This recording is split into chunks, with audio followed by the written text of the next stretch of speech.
अभी क्लासेज में आपका स्वागत है। हाई कोर्ट का डिक्टेशन स्टार्ट होगा 80 शब्द प्रति मिनट 3 सेकंड बाद।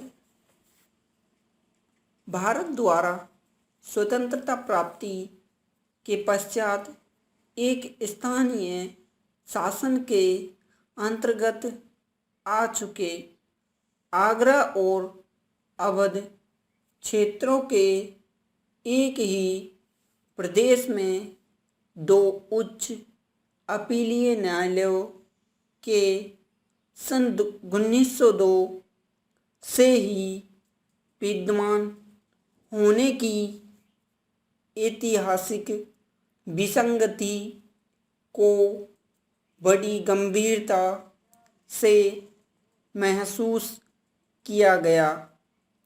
उत्तर प्रदेश उच्च न्यायालय समामेलन आदेश 1948 के द्वारा अवध के मुख्य न्यायालय का इलाहाबाद उच्च न्यायालय से समामेलन कर दिया गया तथा नए उच्च न्यायालय को दोनों समामेलित न्यायालयों की अधिकारिता प्रदान की गई।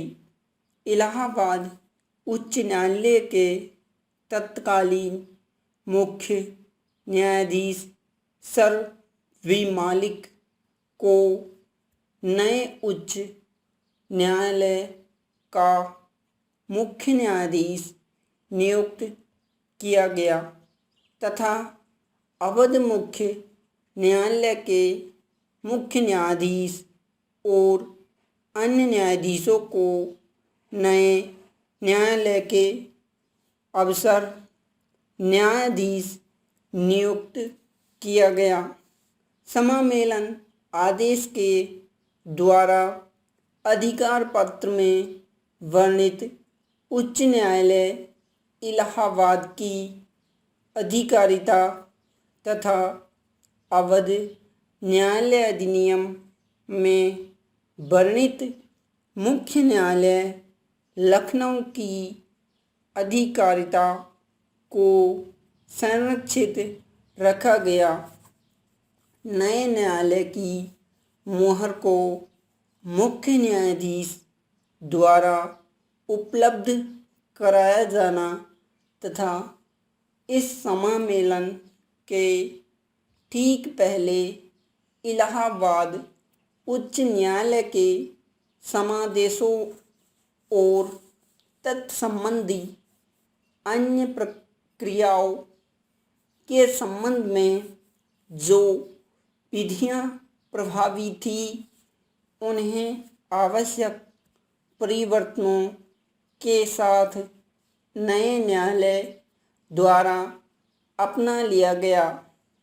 न्यायाधीशों को इलाहाबाद में या राज्यपाल की सहमति से मुख्य न्यायाधीश द्वारा निर्देशित किन्हीं अन्य स्थलों पर कार्य करना था, जबकि कम से कम दो न्यायाधीशों को लखनऊ में बैठना था और ऐसा तब तक रहना था जब तक राज्यपाल मुख्य न्यायाधीश की सहमति से अन्यथा निर्देशित न करे।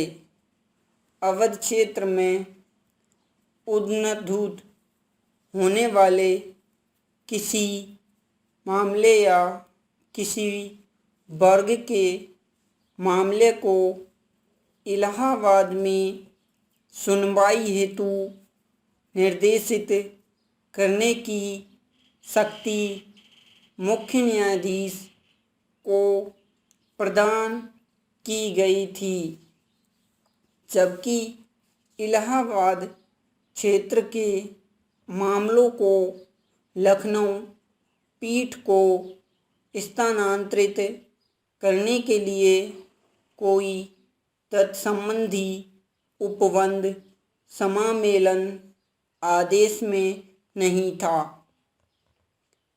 जुलाई 1949 में राज्य विलयन आदेश पारित किया गया, जिसे नवंबर में राज्य विलयन संयुक्त प्रांत आदेश 1949 द्वारा संशोधित किया गया। इसके द्वारा अनुसूची में विनिर्दिष्ट कुछ भारतीय राज्यों की शक्तियों को, जो डोमिनियन सरकार में निहित थी, उनके पार्श्व में स्थित गवर्नर शासित प्रांतों को स्थानांतरित कर दिया गया। अनुसूची 7 में विनिर्दिष्ट यह राज्य रामपुर, बनारस और टिहरी गढ़वाल थे, और धारा 3 के अनुसार उक्त राज्यों को इस प्रकार से प्रशासित होना था मानो वे विलयनकारी प्रांत के ही भाग थे। उक्त राज्यों में कानूनों को लागू करने के संबंध में सप्रसिद्ध गवर्नर जनरल के द्वारा विलीन राज्य विधियां अधिनियम पारित किया गया।